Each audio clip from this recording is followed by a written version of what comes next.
Gentlemen, and welcome to our This News Hour. With the news, I'm Shifara Ulako. Thank you for watching us. Prime Minister Abiy Ahmed and his delegation yesterday attended the swearing-in ceremony of Kenya's President-elect William Ruto. Tens of thousands of people cheered as William Ruto was sworn in as Kenya's president at a ceremony in the capital, Nairobi, following his narrow election win last month. Ruto hailed it as a moment like no other, adding that a village boy had become president. Defeated candidate Raila Odinga did not attend. He said he had serious concerns about his opponent's victory. Ruto won the election with 50.5% of the vote. Odinga's is 48.8%. Odinga had alleged that the result was rigged, but the Supreme Court has ruled the election was free and fair.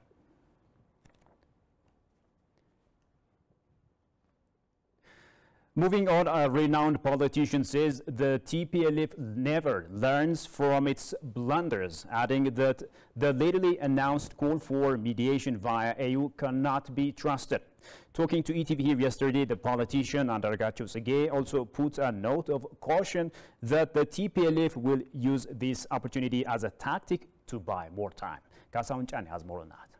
After 3 weeks of intense fighting on four fronts and an estimated loss of hundreds of thousands of lives, the TPLF issued a statement announcing its readiness for African Union-led peace talks without delay. Rather surprisingly, the TPLF's latest appeal for peace seems to have given a go ahead for the continental body, the African Union, as negotiator. Given its nature of clinging to violence, the TPLF is a force that cannot be trusted, although there is need to give peace a chance. There is, according to a seasoned politician, Andargacho Sege. Well, you have to ask first, really, why did they say that? I mean, they thought they could use violence again to meet their end, and they started the third round of fighting, but it didn't go the way they planned it. There was in different fronts. The Ethiopian the National Defense Force defended their positions. In some places, in fact, they removed them from the highly entrenched places like Adarkaya and other places. So they realize now, using force will not secure their goal. So that's one reason. And the second is the question you raised: would they be trusted? Looking into the track record of TPLF, they are alien to the culture of peace, reconciliation, resolving really disputes through discussion by giving and taking. So that background makes you wary to trust them when they come up with the idea of peace talk. Reflecting on the TPLF's leaked document, where the terrorists' true colors were expressed, Andargacho said the stated objectives and strategy coincide with the nature of the TPLF. For the TPLF, the only viable way of recapturing federal power is reigniting some of the time bombs it deliberately planted while in power close to 3 decades. This is the more or less.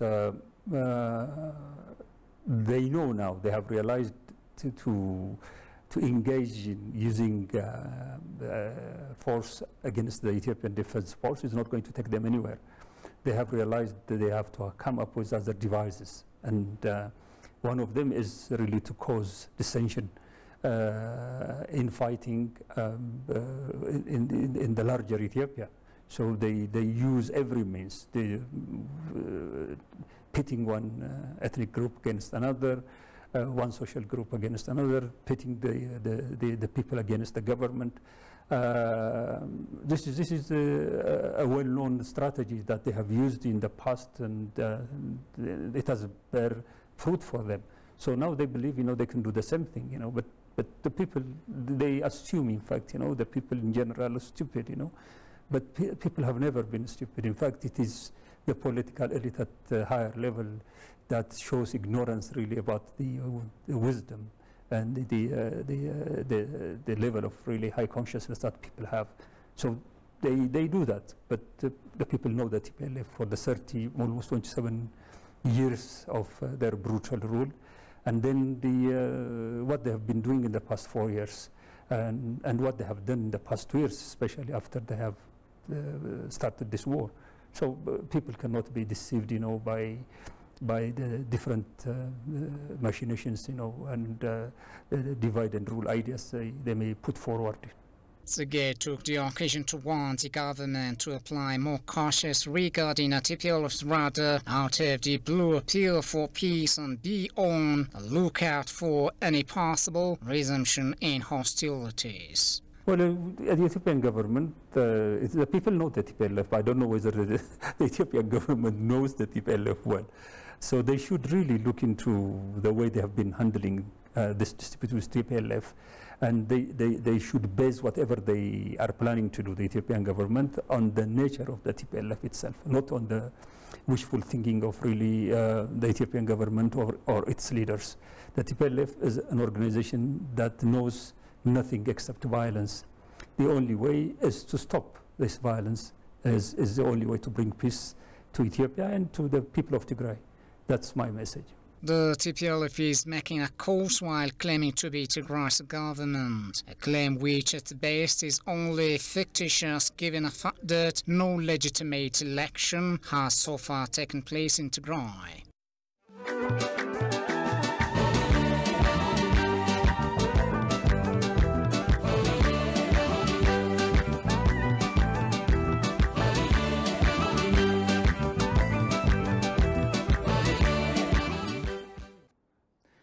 Welcome back. You're still watching Addis News Hour.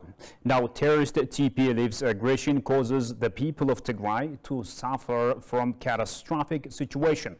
Fighters of the TPLF who have been captured by the Ethiopian joint forces revealed that people in Tigray region are suffering from catastrophic situation inflicted by the TPLF rebel group. The joint forces have captured rebels amid fighting in Maisabri front. The captured fighters told the media that TPLF has been forcefully recruiting one fighter per family through spread of victimization rhetoric among the community, they said. The rebel group is forcefully conscripting children above 6th grades and using them as a cannon fodder, the captured fighters revealed. The people in the region are now suffering from a huge social and economic crisis due to the terrorist group, they added.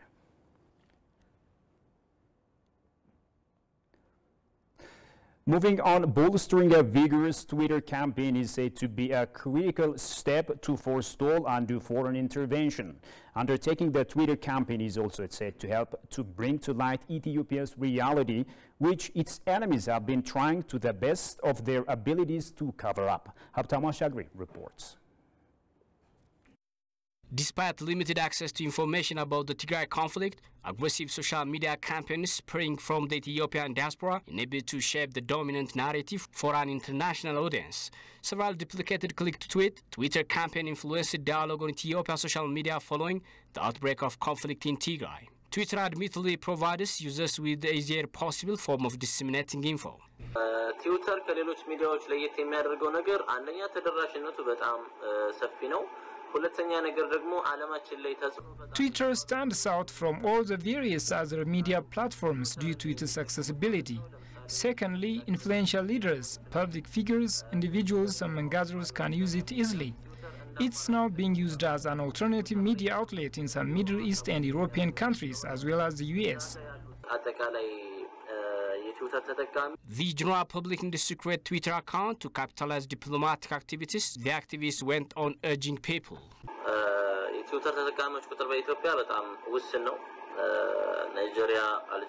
In Ethiopia, the number of people with Twitter accounts remains dismally low. Users in Nigeria, Algeria, South Africa, Egypt, Sudan and Kenya have overtaken Ethiopia on this. Moreover, Twitter is the most influential platform. We are the second most populous country in Africa and must replicate this by making the most out of Twitter. But Abdullah and other activists caution that more vigorous and awareness-raising efforts are needed to help more people jump ship to Twitter. Based on the 2022 data, over 436 million people are using Twitter across the globe. USA, Japan, and India are the front runners that using Twitter.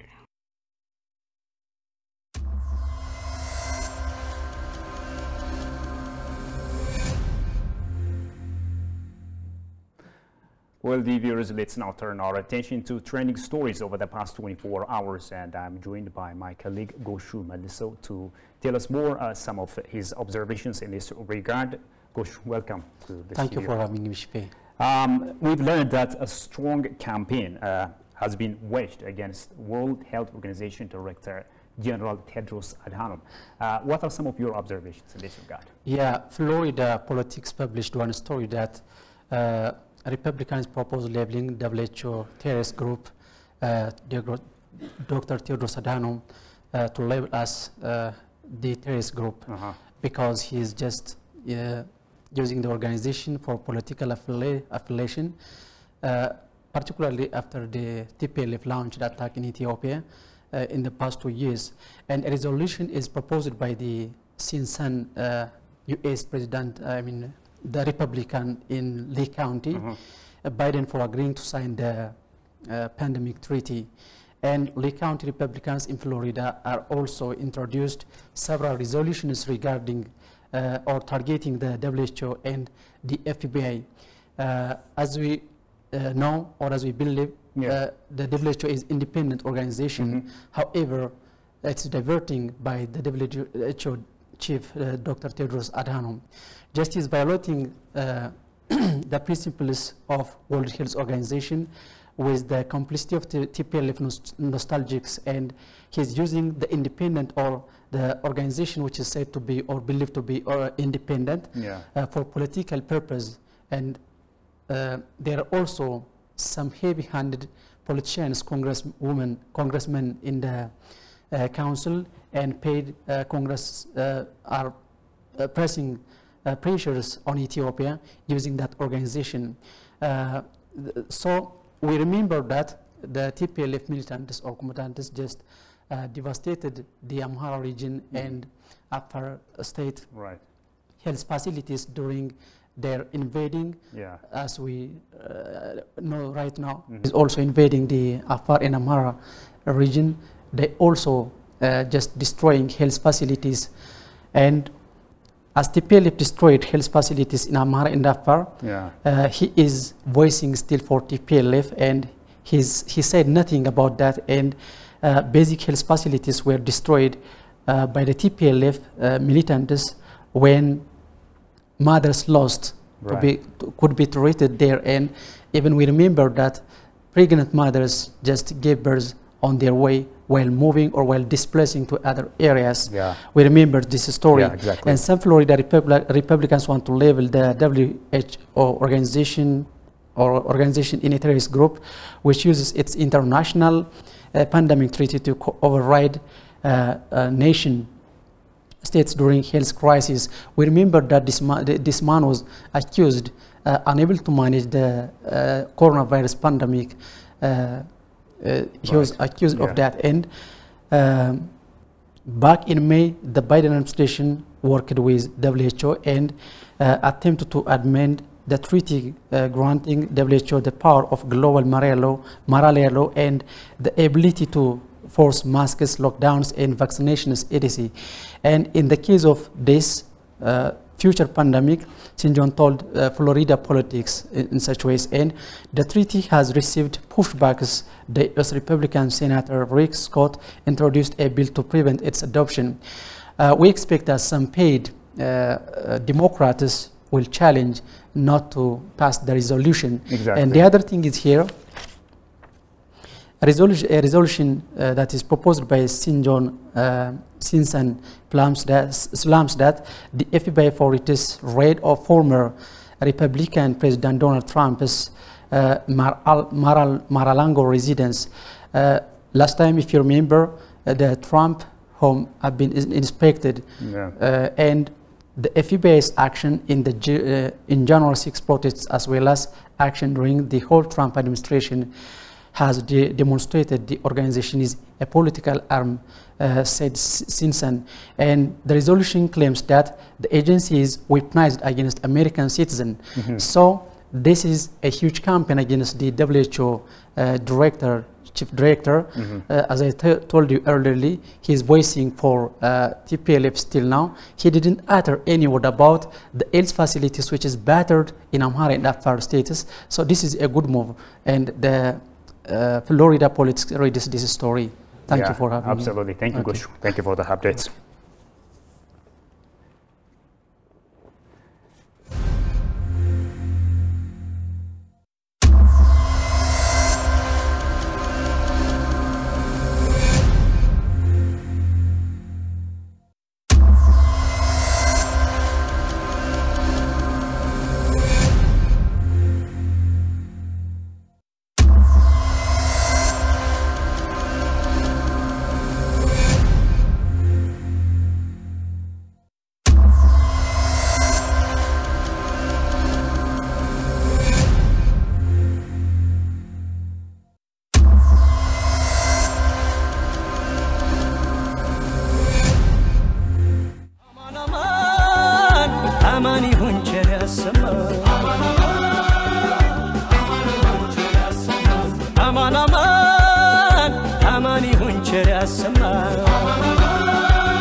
Now in business, the Alliance for a Green Revolution in Africa, AGRA, has announced a catalytic fund of $550 million for the next 5 years to boost efforts to improve food security on the continent that continues to struggle to feed itself. Under the new policy, AGRA targets 28 million farmers in 15 countries to boost agricultural productivity and incomes. The focus in the next 5 years, that's from 2023 to 2027, will be on improving seed systems, government engagement, agricultural supply chains, and mitigating climate change. Hard-won gains are now under threat from external shocks, particularly the impact of climate change. The multi-season droughts in East Africa and extreme weather events like cyclones in Southern Africa have already changed everything, said AGRA chair and the former Ethiopian Prime Minister Hailemariam Desalegn. Hailemariam added that COVID-19 put supply chains under intolerable pressure. The commodity price crisis, exacerbated by the Russian-Ukraine crisis, is undermining food security and agriculture everywhere. Farmers need to be able to gain and retain the access to the right seed at the right price and at the right time, it was suggested.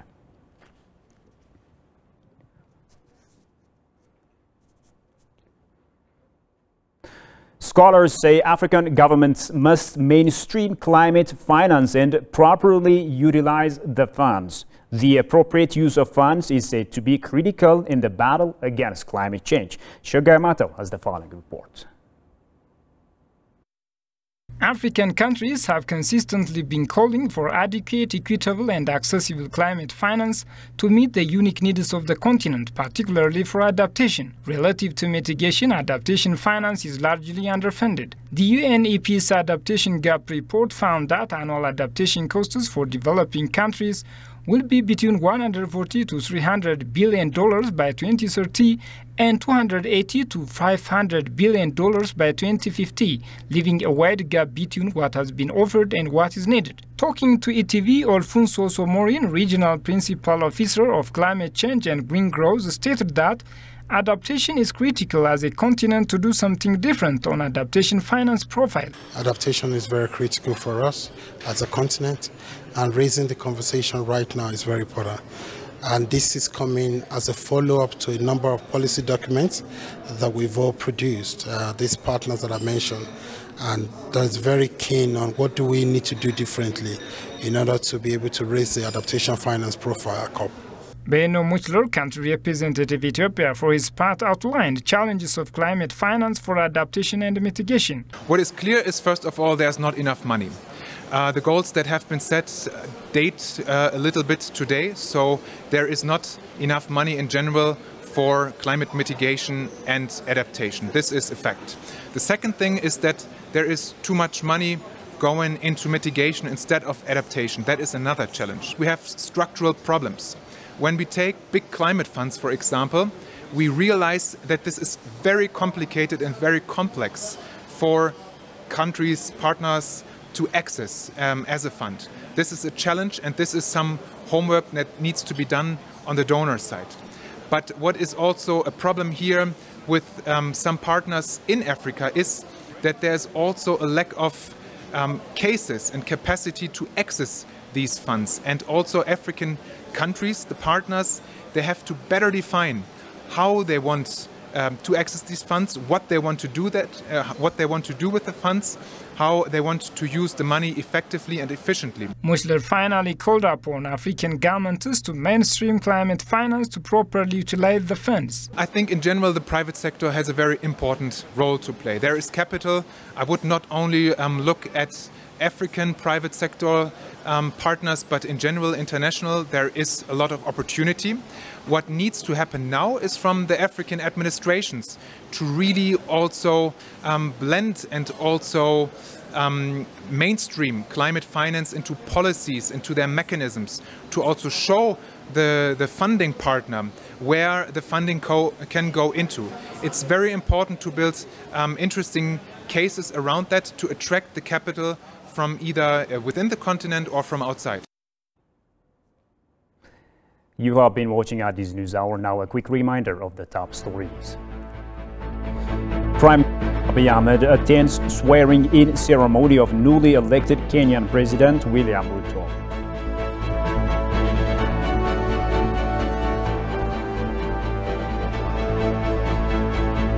And activists push for the launching of vigorous Twitter campaigns on behalf of Ethiopia.